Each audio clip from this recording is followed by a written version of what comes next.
instead of going into a crisis together, we can prevent that crisis through a deep social caring space or spaces or architectures that help us to transform collective trauma into collective movement, into collective creativity.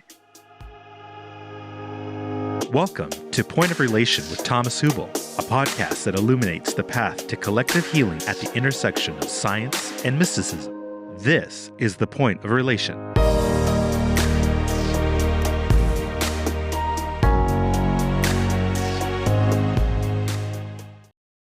I want to talk a bit about the turning point that we are in right now. And let's start with massive changes we see all over the world at the moment. And parts of those changes are more fluid, they are more emergent, they're happening between us, they are based on our relationality, they're based on fluid relationships that can give birth to new things. So we all know conversations we have with people that inspire us or we inspire each other. And then we walk away from that conversation. We feel creative, we feel insightful, we have new ideas, we feel innovative. So that's an example of emergence within relationality, within the parts of life that are fluid enough to stay in relationship and be able to host or be with tensions, conflicts, contradictions, and at the same time also be the birthplace of the future, which means higher possibilities, the higher potential of what we see in the world right now. And I want to bring your focus to the relationality, because that's where life is emerging. That's where we witness evolution through us and we become part of it. And through our social engagement or scientific engagement or wherever we are active and innovative, we add something to this world and we help to update this world. On the other hand, though, trauma and collective trauma structures are based on being frozen and being held. So relationality is based on data flow. Trauma is based on holding or reducing that data flow. So what happens is that the river of life, the movement of evolution, wants to flow. In our deepest hearts, everyone wants to develop. We all want to be creative, we want to grow, we want to be in the movement, and we all feel that when we are in a flow, we feel great. Why? Because we feel movement, and we feel that movement flows through us, and we are part of something. We are part of the process that we call life. But where we are hurt or traumatized or collectively traumatized, we feel separate from.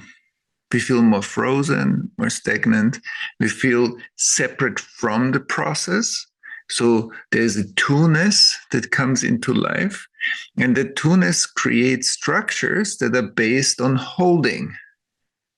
Now, when the river is moving forward, but at the same time there's a holding, it creates pressure and tension.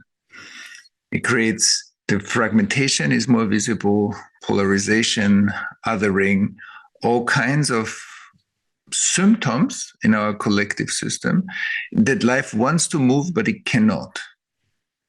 And the crisis means that when the pressure of the river is so strong that the structures, like the dams, breaking. And then it unleashes an enormous amount of energy, often in a re-traumatizing way, because life needed to open that up because the pressure was already so strong. And at the same time, that's not an emergent process. That's usually a painful process. That's why we often call it crisis. When we are in a crisis, it's so overwhelming already that we are not able anymore to navigate and be in tune with life, let alone that the whole process to start with came already from a reduced relational capacity. And I think that's important because we want to look at society and we want to look at what's happening right now in the world through the lens of what's emergent, what's relational, what's charged with aliveness, what's creative. So that's one bucket of processes. And these processes are literally happening now. That's presence. That's the present moment. Or that's integrated life that expresses itself through us, integrated history. On the other hand, we want to watch out for unintegrated, frozen, less or non-relational processes that are repetitive, they are non-emergent, they're just repeating themselves. The same conversation that we had many times, the same political arguments, the same processes in an organization, or the same loops, the same internal processes in a person. So when something is repetitive and is coming back again and again, it asks actually for our undivided attention. But often we try to not have that because we call it problem or issue or pattern or something. And bringing our awareness back to the fact that in a person, in an organization, or in the society, certain processes that we see are circular, repetitive, non-emergent processes, so to speak, the past. That's not happening now. That's just a repetition of a past that's locked. And our awareness and our collective awareness actually has the power to unlock those through a healthy relationship building to that circular dynamics and onboarding those through care, compassion, attention, relating, resonance, onboarding those into the present moment so that life can evolve. So when we see crisis moments in the world, the things that fall apart at the moment are outdated identity structures in individuals, organizations, and society. So structures that life needed, but we don't need them anymore because we are not anymore a few thousand people here and there, and then there's a lot of space between us. We became a global village. We are super connected through the internet. Certain identity structures on our globe don't make sense anymore. So they need to be deconstructed. And if you're identified with those, then it's painful. So we need to skillfully deconstruct those structures and channel the information into new structures that are much more functional in this given point in time on the planet. And the second thing is we need to address non-emergent frozen trauma structures with care, not with push. Because if we push them, first of all, there's a pushback and it becomes exhausting. It becomes a battle. If we address it with care, relationality, compassion, interest, and skill, we can actually melt the resistance to change. So we can,